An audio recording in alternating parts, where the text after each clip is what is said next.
እኔም መሳደብ መብት መስሏል።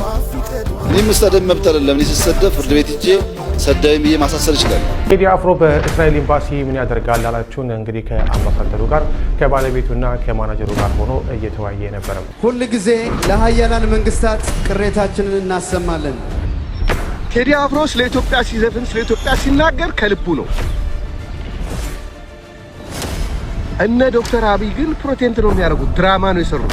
ቴዲ አፍሮ የሚነካው ኢትዮጵያን የአዲስ አበባን እንደነካው በዛ ስቱዲዮ ውስጥ ከስፒከር እስከ ኮምፒውተር ሁሉንም ነገር የማቀናበሪያ መሳሪያዎች ወደፊት የሚወጡ ስራዎችን ጭምር ሰብስበው መውሰዳቸው ነው ምንጮች የገለጹት።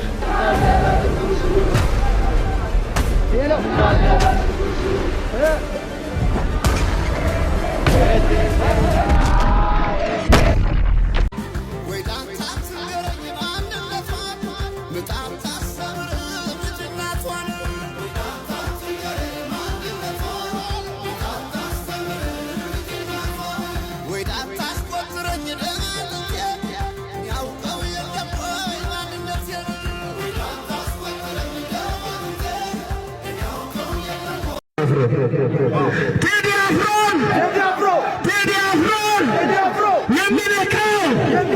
የሚነካው የአማራን ሕዝብ የኢትዮጵያን ሕዝብ የአዲስ አበባን ሕዝብ እንደነካው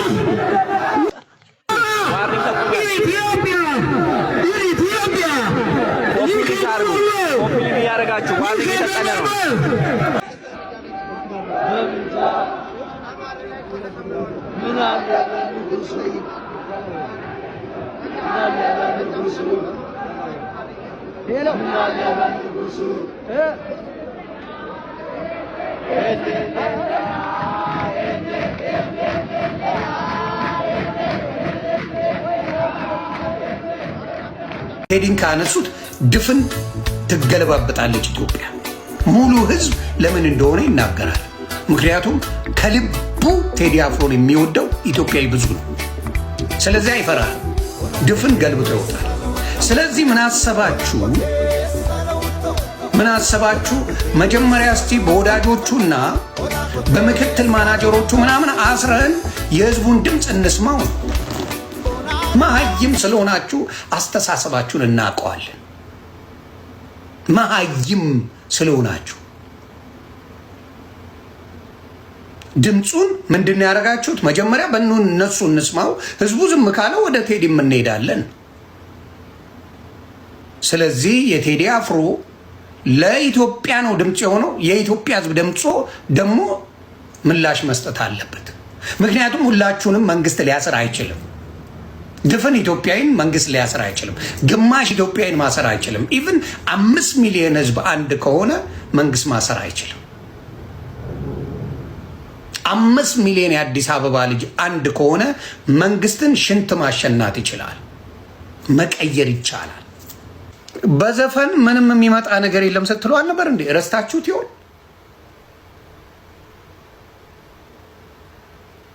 ረስታችሁት ነው? አልገባኝም። አንድ አዝማሪ ምንም ማያመጣም ስትሉ አልነበር እንዴ? ምን ተገኘ?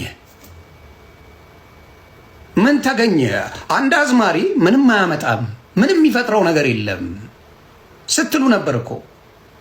ከነበረ ዛሬ ምን አስደነገጣችሁ? ማናጀሮቹን ጓደኞቹን እየወሰዳችሁ ማሰር ምን አመጣው? አየህ፣ ብቃት የላችሁም። ብልጽግና አሽቃባጭ እንጂ ያለው አሽቃባጭ አለው። አሁን ለምሳሌ ካሙዙ የብልጽግና ገረድ ለብልጽግና ድምፅ መሆን ይቻላል። አርቲስት አቤል ሙሉጌታ የሚባለው አሁን ጴንጤ ሸዋሸዋ የሰራው የብልጽግና ገረድ። እኔም መሳደብ መብት መስሏል። እኔም መሳደብ መብት አይደለም። እኔ ስሰደብ ፍርድ ቤት ሄጄ ሰዳይም ብዬ ማሳሰር ይችላል። ሁሉ ጊዜ ለሀያላን መንግስታት ቅሬታችንን እናሰማለን። በቴዲ አፍሮ ላይ እየደረሰ ያለውን ወከባ በማውገዝ 16 የዲያስፖራ ተቋማት ለአሜሪካው ውጭ ጉዳይ መስሪያ ቤት ኃላፊ ማርኮ ሩቢዮ ደብዳቤ ላኩ። በትላንትናው ዕለት ምሽት የፌዴራል ፖሊስ ትጥቅ የለበሱ ታጣቂዎች ወደ ቴዲ አፍሮ ስቱዲዮ በመግባት አቦጊዳ የተባሉትን ስቱዲዮ 1 እና ስቱዲዮ 2 ሙሉ ዕቃዎችን መውሰዳቸውን መዘገባችን ይታወቃል። አሁን ደግሞ 16 የዲያስፖራ ተቋማት በቴዲ አፍሮ ላይ እየደረሰ ያሉትን ወከባ በማውገዝ ለአሜሪካ ውጭ ጉዳይ መስሪያ ቤት ደብዳቤ አስገብተዋል። የአሜሪካ የኢትዮጵያ የሕዝብ ጉዳዮች ኮሚቴን ወይም ኤፓክን ጨምሮ 16 የኢትዮጵያን አሜሪካ የዲያስፖራ ተቋማት በአንጋፋው ድምፃዊ ቴዎድሮስ ካሳሁን ላይ የደረሰ ያለውን ጫናና በኢትዮጵያ እየተባባሰ ያሉትን የሐሳብን በነጻነት የመግለጽ መብት አፈና አስመልክቶም ለአሜሪካ ውጭ ጉዳይ ሚኒስትር ማርኮ ሩቢዮ አስቸኳይ የትኩረት ደብዳቤ አቀረቡ። የኢትዮጵያን የአንድነት ንቅናቄ ሊቀመንበር የሆኑት ዶክተር ባደገ ቢሻው ተፈርመው በወጣውና በሌሎች 15 ታላላቅ ተቋማት በተደገፈው በዚህ ደብዳቤ ላይ የፌዴራል የጸጥታ ኃይሎች በምሽት የድምፃዊ መኖሪያ ቤት በመግባት በእሱና በቤተሰቡ ላይ ወከባና ማስፈራሪያ መፈጸማቸው ተገልጿል። ከዚህ በተጨማሪም የድምፃዊ ቃል አቀባይና ምክትል ማናጀር የሆኑት ወይዘሮ መሐሌት ሰለሞን መታሰራቸው እንዲሁም በአዲስ አበባ ውስጥ ወጣቶች የቴዲ አፍሮ ሙዚቃዎች በማዳመጣቸውና በማጋራታቸው ብቻ መታሰራቸው እጅግ አሳሳቢ ክስተት መሆኑን ደብዳቤው አብራርቷል። እነዚህ ተከታታይ እርምጃዎች የጥበብ ነጻነትና የዜጎችን ማህበራዊ ምህዳር በእጅጉም የሚያጠቡ መሆናቸውን ተቋማቱ አጽንኦት ሰጥተዋል። ቴዲ አፍሮ በኢትዮጵያ ውስጥ በሚሊዮኖች የሚቆጠሩ ዜጎችና ለመላው ዲያስፖራ ትልቅ ተጽዕኖ ፈጣሪ የጥበብ ሰው እንደመሆኑም በእርሱ በስራ አጋሮችና በአድናቂዎቹ ላይ የመጣውን የፖለቲካና የዜጎች መብት አፈና ቁልጭ አድርጎ የሚያሳይ መሆኑን ለማርኮ ሩቢዮ የገባው ደብዳቤ ያስገነዝባል። ኤፓክና አጋር የዲያስፖራ ተቋማቱም የአሜሪካ ውጭ ጉዳይ ሚኒስትር በቴዲ አፍሮና በሌሎች አደጋ ላይ ባሉ ግለሰቦች ዙሪያ ያለው ሁኔታ በቅርበት እንዲካተል አሳስበዋል። በተጨማሪም የአሜሪካ መንግስት ከኢትዮጵያ ባለስልጣናት ጋር በመነጋገር ሐሳብን በነጻነት የመግለጽ መብት እንዲከበር እንዲሁም የጥበብ ሰዎች፣ አንቂዎችና ነጻ ድምጾች ከወከባና ከበቀል እርምጃ እንዲጠበቁ ዓለም አቀፍ የሰብአዊ መብት ድንጋጌዎችን መሰረት ያደረገ ጠንካራ ግፊት እንዲያደርግ በአክብሮት ጠይቀዋል። ሰላም፣ እንዴት ናችሁ? ሰላም ናችሁ ወይ? ዛሬ ሰሞንኛ አጀንዳችንን ነው እንደገና የምናነሳው። እኔ ዛሬ ላነሳው የፈለኩት የራሴ ትዝብት ጠቅላይ ሚኒስትር ዶክተር አብይ የተመረጠ ሰሞን የመጀመሪያዎቹ 1-2-3 ዓመታት ውስጥ ያረጋቸው የነበሩ ንግግሮችና የቴዎድሮስ ካሳሁን የቴዲ አፍሮ ዘፈኖች በሚል ነው ሐሳቤን መስጠት ፈልጌ። ዶክተር አብይ አህመድም ሆነ ቲም ለማ በመጀመሪያዎቹ ወቅቶች ህወሓት ስልጣን እንደለቀቀ በአፍላ ዕድሜ ላይ ያወሩት የነበረው በአጠቃላይ የኢትዮጵያዊነትን መውደቅ፣ ኢትዮጵያዊነት ዋጋ እንዳጣ፣ ሰዎችን በመከፋፈል ለአገዛዝ እንዲመች ተብሎ ኢትዮጵያዊነት በጣም እንደተጎሳቆለና እንደወረደ ይሄን ማንሳት እንደሚያስፈልግ ደጋግሞ ሲናገሩ ነበር። አቶ ለማ ኢትዮጵያዊነት ሱስ ነው እንዳሉት እሳቸው አሽተዋል ብያለሁ ከራሴ መመዘኛዎች። ዶክተር አብይ ስንኖር ኢትዮጵያዊ ስንሞት ኢትዮጵያንን ኢትዮጵያ አቅሟና ህዝቧን የሚመጥን አስተዳደር እስካሁን አላገኘችም። ሰዎች እንዳይናገሩ እንዳይጽፉ ተሸብበዋል። መብታቸው የተደፈጠጠ ነበር። የአንድ ብሔር የበላይነት ሀገሪቱን አጎሳቅሏታል እያሉ ይናገሩ ነበር። በዛን ጊዜ የኢትዮጵያን አንድነት የምንወድ ሰዎች ሁሉ የዶክተር አብይ ደጋፊ ነበር። ዶክተር አብይ እኮ ጉብኝት ምናምን ሲሄድ ሁሉ ተጠንቀቅ እያልን እኮ በራሱ ፔጅ ላይ ማስጠንቀቂያ ሰጥ ነው። ፕሊዝ ተጠንቀቅ፣ በጣም ታስፈልገናለህ። አሁን ያለብንን ችግር የሀገራችን ችግር አንተ ከሌለ የሚፈታልን ሰው የለም ብለን ክንፍ ብለን ነበር። እኔን ጨምሮ ደገፍን ሲባል ከልክ ያለፈ ድጋፍ ሰጥተናል። ያ የሆነበት ምክንያት ኢትዮጵያዊነትን ስለፈለግን እንጂ ዶክተር አብይ የኦሮሞ መሆኑ ስላላወቅን አይደለም፣ ወይም ደግሞ እነ ደብረጽዮን ትግሬ ስለሆኑ አይደለም። ኢትዮጵያን የምንፈልግ ሰዎች ሁሉም ጥቅማችን በኢትዮጵያ ውስጥ ነው ሊጠበቅ የሚገባው ብለን የምናምን ሰዎች የዶክተር አብይና የለማ ቲም ለማ አቶ ገዱን የነዛ ግሩፕ ንግግሮችን ደግፈን የሚያደርጉትን ነገር ጊዜ ሰጥተን ለማየት በሙሉ ኃይላችን ደግፈናል። አሁን ቴዲ አፍሮ የዘፈነው በለውጡ ዘመን እነ ዶክተር አብይ ይናገሩት የነበረውን ነገር ነው። ልዩነቱ ምንድነው? ቴዲ አፍሮ ስለ ኢትዮጵያ ሲዘፍን ስለ ኢትዮጵያ ሲናገር ከልቡ ነው። እነ ዶክተር አብይ ግን ፕሮቴንት ነው የሚያደርጉት፣ ድራማ ነው የሰሩት። ድራማቸው ከጊዜ ወደ ጊዜ እየተጋለጠ ሲሄድ ምንም ጫፍ የወጣ ተቃዋሚ እንኳን ባንሆን ደጋፊነትን ትተን መሃል ሆነናል። አሁን እኔ ራሴ እንደ ተቃዋሚ አይደለም እንቆጥረው፣ ብልጽግናን አልደግፍም። የሚያረጋቸው ነገሮች በጣም እጠየፋለሁ። የሆነ የምደግፈው ፓርቲ የለኝም፣ የምደግፈው የተቃዋሚ ፓርቲው የምናምን የለም። ግን በመሐከል ሆኜ ሂስ እሰጣለሁ። ትክክል ያለው ነገር ትክክል አይደለም እላለሁ፣ ትክክል የሆነው ትክክል እላለሁ። ይሄ የሚሆነው እስከ መቼ ድረስ ነው? እዛች ሀገር ውስጥ የመጻፍ፣ የመናገር፣ የመዝፈን፣ ሙዚቃ የማዳመጥ መብት እስካለ ድረስ ነው። እንደኔ አይነት ሰዎች መሐከለኛ ቦታ ላይ የያዙ ብዙ ሰዎች አሉ። በዚህ በግራ በኩል የሚደግፍ ካለ፣ በቀኝ በኩል የሚቃወም ካለ መሃል የሆኑ ሰዎች አሉ። መሃል የሆኑ ሰዎች ደግሞ የሚተማመኑበት ፖለቲካ ስላጡ ቢያንስ አገር በሰላም መቆየት አለባት ብለው የሚያስቡ ናቸው። አገር በሰላም ስትኖር ሰው መጻፍ፣ ማንበብ፣ መስፈን፣ ሙዚቃ ማዳመጥ፣ ሐሳቡን መግለጽ መብቱ እንደሆነ የሚያምኑ ናቸው። ሰው ዘፈን ሰማ ተብሎ የሚታሰር ከሆነ፣ ሰው ዘፈን ዘፈነ ተብሎ የሚታሰር ከሆነ መሃል ያለው ሰው ወደ ተቃዋሚነት ነው የሚሄደው። በእኛ ሀገር አንድ ፍልስፍና አለ። ተቃዋሚ ሲባል ጠመንጃ ያነሳው ካልሆነ ሌላው ምንም ሊያመጣ አይችልም ተብሎ ይታሰባል። ይሄ በጣም ስህተት የሆነ ካልኩሌሽን ነው። ብዙ ሰዎች የሚቃወሙ ከሆነ የምትወጥቅበት ዘመን ያጥራል። ረጅም ዓመት ልቆይ ሲችል በግማሽ ነው የሚያጥረው። ምክንያቱም እያንዳንዱ ሰው የሚወረውራት ጠጠር ያንተን እድሜ ያሳጥራል። ቢያንስ ሙዚቃ የማዳመጥ መብት፣ የመስፈን መብት፣ ሰዎች የራሳቸውን እንጉርጉሮ የፈለጉትን ነገር የመስፈን መብት መከልከል። ጦርነት አላነሱም፣ ፓርቲ ያቋቁመው መንግስትን ንግዱ አላሉም፣ በህቡ ያቋቋሙት ወንጀል የለም። ስለዘፈኑ ብቻ እንደዚህ የምታረግ ከሆነ ብዙ ሰው ታጣለህ። ዘፈን እንኳን ባይወዱ ሰዎች ይሄ መሰረታዊ የሰብአዊ መብት ስለሆነ ሰዎች ይሄ መንግስት መቃወማቸው አይቀርም። ዘፈን ቢሆን ኖሮ አንዳንድ ኦሮምኛ ብዙ ባንሰማም አንዳንድ ነገር እንሰማለን። ኦሮሚያ ውስጥ ከሚወጡት ካሴቶች ከ50% በላይ የሆኑት ስድብ አይደሉም ወይ? ብሔርን የሚያንቋሽሹ አይደሉም ወይ? የሆነ የፖለቲካ አመለካከትን የሚያንቋሽሹ አይደሉም ወይ? የሆነ ማህበረሰብን የሚያዋርዱ አይደሉም ወይ? ያለፈ ታሪክን የሚያንቋሽሹ አይደሉም ወይ? ግን መብት ነው። የምንሰማም ሰዎች ሰምተን ኦኬ ኢስ ፊሊንግ የነሱ ፊሊንግ እንደዚህ ነው፣ በጊዜ ብዛት ይረዳሉ ብለን ነው የምትለው። አንድ ስድብ ያልሆነ ግን ታሪክን የሚያጣቅስ ኢትዮጵያ ተጨባጭ ሁኔታ ያለችበትን መንገድ የሚያሳይ ዘፈን ቢወጣ ይሄን ያህል ያዙኝ ለቀቁኝ ምንድን ነው? ይሄ የመንግስት አቋም ነው ወይ? የመንግስት ስርዓት ነው ወይ? የመንግስት መሰረት ነው ወይ? ከንጉሳውያን ስርዓት ጀምሮ እኮ ሙዚቀኞች መንግስትን ይተቻሉ፣ ያርማሉ፣ ያንቆለጳጵሳሉ። የተቹትን ካሰራችሁ ያንቆለጳጳሷችሁስ ሙሴ ያሏችሁን ምን ልትውላችሁ ነው? የመንግስት ስርዓት በአንድ ሰውና በሁለት ሰው ወይ በአንድ ብሔር ፍላጎት የሚመሰረት አይደለም። የሀገሪቱ ህዝብ ፍላጎት ያማከለ ነው የሚሆነው።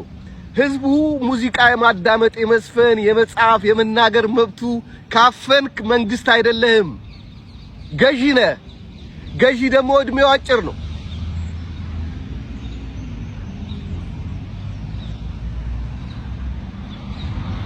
ሲሆን የተሰጡትን ጥቆማዎች በማረም በቀጣይ ጊዜ በማስተካከል የሸፈተውን የሰው ልብ ማቀራረብ ሲቻል ቢቻል ሁሉም ሰው ጠመንጃ ይዞ ይሸፍት፣ ካልሆነ በኔ ይረገጥ ማለት ተገቢ አይደለም። ይሄ ሙዚቃ ኦሮሞ ይቃወማል ብዬ አልልም። ኦሮሞን አይነካም። ምክንያቱም ስለ ኢትዮጵያዊነት ሲወራ ኦሮሞ ዋና ነው። ይሄ ሙዚቃ የሚነካው ብሔረሰብ ማህበረሰብ የለም። የከፋፍለ ግዛ ፖለቲካ የሚያራምዱ ሰዎችን ካላበሳጨ በስተቀር ሌላ የሚያበሳጨው ሰው የለም። ሰብሰብ በሉ። መሀል ያሉትን ሰዎች ወደ ተቃዋሚነት አትክፏቸው። ሰው አትናቁ። ሰው ብዙ ነገር ሊያደርግ ይችላል። ይሄ መልእክት ለመንግስት አድርሱልኝ፣ በተለይ ለጠቅላይ ሚኒስትሩ። ስላዳመጣችሁኝ አመሰግናለሁ። እግዚአብሔር ይስጥልኝ። ቴዲን መጠበቅ አለብን። እውነት ለመናገር አልበሙ ሊወጣ አካባቢ 1-2 ቀን ሲቀረው ለሱ ቅርብ የሆኑ ሰዎችን እንዲሁ አነጋግሬ ነበር። የዘፈኖቹን ክብደት አንዳንድ ነገሮችን ርዕሶቹንም ሰምተን ስለነበረ ምን አለ ከሀገር ወጥቶ ይህንን አልበም ቢለቅ አይታወቅም። ይሄ ሰውዬ ከማንም በላይ ክፉ ነው። ቀደም ሲል ካሳሁን ገልጾታል። ባለፈው እኮ እዛ ጣፎ ለገጣፎ ቤቱ ድረስ ሄዶ ጥቃት ሊያደርሱበት ነበር። አሁንም አንዳንድ መልክቶችን እያየን የሚኖርበትን ቦታ ትክክል ይሁን አይሁን አናውቅም። የቴዲን አድራሻ የት እንደሆነ አናውቅም። ግን አድራሻው ይሄ ነው እያሉ በሶሻል ሚዲያ ላይ እየተለዋወጡ ያሉ የሆኑ ማህበረሰብ ክፍሎችን እያየን ነው። ስለዚህ አይናችንን በደንብ ግድ የለም መዘናጋት አያስፈልግም። ከሆነ በኋላ ከንፈር መምጠጥ አይደለም። ከወዲሁ ነው በቴዲ አፍሮ አጥር መሆን ያለበት። አብይ አህመድ ማድረግ የፈለገውን ከማድረግ የማይመለሰው ነው። ጭካኔው ለከት የለውም። ስለዚህ ከዚህ አንፃር ብዙ ነገር ማሰብ አለብን። መዘናጋት የለብንም። ቴዲ አፍሮ ተጠይቆ ነበር ወጥተ ለምን አልበም አይወጣም ሲባል ማንኛውንም የሚመጣውን ሁሉ ሀገር ውስጥ ሆኜ ይቀበላሉ ያለ ነው። በዚህ ድፍረቱ በዚህ ለሀገር ያለውን ተቆርቋሪነቱና ሰልፍለስ የሆነ ስሜቱን ልናከብር ይገባል። ግን ደግሞ እንፈልገዋለን። ቴዲ ለነገ ኢትዮጵያን ለመገንባት እንፈልገዋለን። ከዚህ አንፃር ልንጠብቀው ይገባል። ስለዚህ ምንም የሚያስፈራንና ይሄንን በመናገር ሊደርስበት የሚችለውን ነገር ከመከላከልና ከመጠበቅ ያለፈ ምንም ሊደርስበት አይችልም። ጥንቃቄ ነው። ስለዚህ እዚህ ላይም በደንብ ትኩረት ልናደርግ ይገባል ነው። 5 ቀናት ሙሉ ዓለምን ያነጋገረ ነው። ኦህዴድ ምንም ቢያደርግ በዚህ ልክ አገሪቱ ውስጥ አነጋጋሪ የሆነ አጀንዳ ሊፈጥር የሚችልበት አይደለም። የኢትዮጵያን ሕዝብ ከጫፍ እስከ ጫፍ ዩኒፋይ ያደረገ ነው። ዩኒፋይ ያደረገው በውስጡ ያሉ ነገሮች አይደሉም። ማንሙት በህዝቡ ዘንድ የሚታዩት ፍራስትሬሽኖችና ቁጣዎች ናቸው። የኢትዮጵያ ሕዝብ በጋራ የገባበትን ማህበራዊና ኢኮኖሚያዊ ቅራኔ ከስርዓቱ ጋር የገባበትን ቅራኔ በትክክል የሚያሳይ ነው። በነገራችን ላይ 97 ላይ ከ97 በኋላ ኢህአዴግ በጣም በርካታ ማህበራዊና ኢኮኖሚያዊ ለውጦችን ለማድረግ ጥረት አድርጓል። ብታስታውስ ከሆነ በህዝብና በኢህአዴግ መካከል ግን ከፍተኛ የሆነ የትረስት ስብራት የተፈጠረው ከ97 በኋላ የቴዲ አፍሮ ሙዚቃ በዛ ውስጥ ሚና ነበር። ጃዝ ተሰራ ያለን ታስታውሳለህ። የእያንዳንዱ የኢትዮጵያውያን የትግል አርማ ነበር። ናው በተለይ በከተማ የሚኖረው ማህበረሰብና ሰምሃው ተምሯል የምንለው የዲሞክራሲ ስርዓት ግንባታ ሂደት ላይ ሚና አለው የምንለው ሚድል ክላስን ጨምሮ አርበን ሊትሬት ወይንም ሰማይ ሊትሬት የምትለው የማህበረሰብ ክፍል በከፍተኛ ደረጃ ካገዛዙ ጋር እንዲነጠል ያደረገ ሙዚቃ ነው። ይሄ ሙዚቃ ተጽዕኖ ዛሬ ብቻ ሳይሆን በሚቀጥሉት ወራቶችም አመታት የምንመለከተው ፈንዳሜንታል የሆነ የፖሊሲ ለውጥን ነሰት ያደረገ የጠየቀ ከፍተኛ የሆነ ህዝባዊ ማዕበልን የፈጠረ ከዚህ በኋላ ያለውን ይሄንን ህዝባዊ ቁጣና መነሳሳት ወደ ፖለቲካዊና ማህበራዊ ለውጥነት መግራት የዲሞክራሲ ኢንጂን ሆኖ ግብአት ሆኖ እንዲያገለግል ማድረግ የእናቶ ልደቱ አይነት የፖለቲካ ልሂቃን ሚና ነው። አንሙት የሚዲያው የባለሙያው የፖለቲካ ልሂቃኑ ሚና ነው። ከዚህ በኋላ የሚሆነው ስራ ማለት ነው። ለህዝቡ ተስፋ መስጠት የፖለቲካ ልሂቃኑ ሚና ነው። 11 ሰዓት ነው። ኦፕቲሚስት መሆን አለበት ፖለቲከኛና ልሂቃኑ። ሊነጋ ነው ማለት አለበት ህዝቡ። ከፍተኛ መስዋዕትነት እየተከፈለ እኮ ነው ሀገሪቱ ውስጥ በእስር ዋጋ እየከፈሉ ያሉ አሉ። ህይወታቸውን ለመስጠትም ዋጋ እየከፈሉ ያሉ ኢትዮጵያውያን አሉ። በየአካባቢው ህዝቡ እየተጋደለ እኮ ነው ያለው። አንሙት በከተሞች ሆኖ በዚህ የለውጥ እንቅስቃሴ ውስጥ ያልተንቀሳቀሰ የነበረው ማህበረሰብን በተሻለ ዘመኑን በዋጀ የኪነ ጥበብ ስራ ባንዴ ማንቀሳቀስ የተቻለበት እድል ደግሞ ተፈጥሯል። ይሄንን እድል መጠቀምና ለመጠቀም ደግሞ የፖለቲካ ልሂቃኑ ሚና ነው ብዬ ነው የማምነው። ስለዚህ አቅሙን አስተባብሮ ህዝባዊ ፍላጎቱን በሚገባ ተረድቶ የአደረጃጀት ስልቶቹንና የትግል ስልቶቹን በየዘመኑ እየፈተሸ ተነስ የአዲስ አበባ ህዝብ ከማለት ይልቅ በተለያየ መንገድ ከምታደርጋቸው ጥሪ ይልቅ አዳዲስ ስልቶችን እየተመለከተ እየፈተሽ ውጤት እንዳይመጡ ማድረግ የፖለቲካ ልሂቃኑ ሚና ነው ብዬ ነው የማምነው። ቁጭቱ ተነሳሽነቱ ግን በሚገባ ታይቷል። ይሄንን የቴዲ አፍሮ ሙዚቃ እንደ ሶሻል ባሮሜትር እንወስደው። የኢትዮጵያን ህዝብ የፖለቲካ ፍላጎት መለኪያ አድርገን እንጠቀምበት። የለውጥ ፍላጎት መለኪያ አድርገን እንጠቀምበት። ከዚህ በኋላ ሚናው የታጋዩ፣ ከዚህ በኋላ ሚናው የፖለቲካ ልሂቃኑ ሚና ነው የሚሆነው ማለት ነው። ይሄንን በዛ ልክ ቲቦር ናጂ በአንድ በኩል ሲግናል ያደረጉት ኢትዮጵያ ውስጥ ያለውን ተጨባጭ ፖለቲካዊ ስብራት አሳይቷል ሙዚቃው ነው ያሉት። አንድ ሁለት ከረጁን አድንቀዋል። የኢትዮጵያ ህዝብ ባለፉት 20 ዓመታት የሚታይበትና የሚለካበት መንገድ አለ። በጣም በተደጋጋሚ ዲፕሎማቶችንም ሪሰርቸሮችንም የተለያዩ ግለሰቦችን ጋዜጠኞችን ጨምሮ ሳገኝ ነው ያንሙት የኢትዮጵያ ህዝብ ታሪካዊ ሚናውና በታሪክ ውስጥ የነበረው ስፍራና አሁን ያለው እንቅስቃሴው ማች አያደርግም ይላሉ። ኢትዮጵያውያን ለሀገራቸው ለነጻነት በመታገል የሚታወቁ ህዝቦች ናቸው። አሁን ግን እንደዛ አይነት ህዝቦች አይደሉም። ከረጀስ አይደሉም። ደፋሮች አይደሉም። አምባገነንን ለመታገል ኑሯቸውን መከራቸውን ተሸክመው ቀንበሩን ተሸክመው አንገት በመድፋት የሚኖሩ ህዝቦች ሆነዋል። ሲከፋባቸው ሀገር ጥለው ይሰደዳሉ።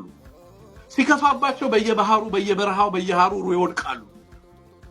ያሳ ነባሪ ትሳ ይሆናሉ። አገዛዝን ግፍን ለመጋፈጥ ፍቃደኛ አይደሉም። ደፋሮች አይደሉም። የአባቶቻቸው ልጆች አይደሉም። በባንዲራው ስር በአድዋ ስር አይጠለሉም። በእርግጥም ለውጥ እንዲመጣ ኃላፊነትን አይወስዱም። ከረጀስ አይደሉም የሚለውን ነገር የሰበረ ነው የቴዲ አፍሮ ስራ። ለአገዛዝ በአገዛዝ ፊት ስለ ህዝብ መሞገት የሚቻል መሆኑን ያሳየ ነው። ይሄ ትልቁ የኦህዴድ ሽንፈት ፓኒክ የፈጠረበት ትልቁ ምክንያት ይሄ። ማን ነው የሚናገረኝ እዚህ ሆኖ ፖለቲከኞቹን አሰድጄ ልሂቃኑን አሰድጄ ጋዜጠኛውን አሰድጄ እንዴት ይሄ ግለሰብ ብቻ እዚህ ቀርቶ በዚህ ልክ ተዳፈረኝ? ይሄ ሽንፈት ነው። ስለዚህ እንዲሰደድ ማድረግ አለብኝ። ግብግቡ ሲግናል እያደረጉ ነው ህዝቡን ይሄንን አይነት ባህሪ እንዲይዝ እንዲህ አይነት እሴት እንዲያዳብር ለሀገሩ ለውጥ የኢትዮጵያ ህዝብ በጋራ እንዲተጋ በድፍረት እንዲታገል እያበረታቱ ነው። ሙዚቃውን ስሙት እያሉ ነው። እኛም ሰምተነዋል እያሉ ነው። ሌላው ሲግናል እያደረጉ ያሉት ደህንነቱን በተመለከተ ነው። ቴዲ አፍሮን በተመለከተ ሰምተናል፣ ስራውንም አይተናል፣ ሀገሪቱንም የህዝቡንም ፍላጎት ለክተንበታል። ኦህዴድ በሪፖርት የሚልክልንን አይደለም የምንሰማው።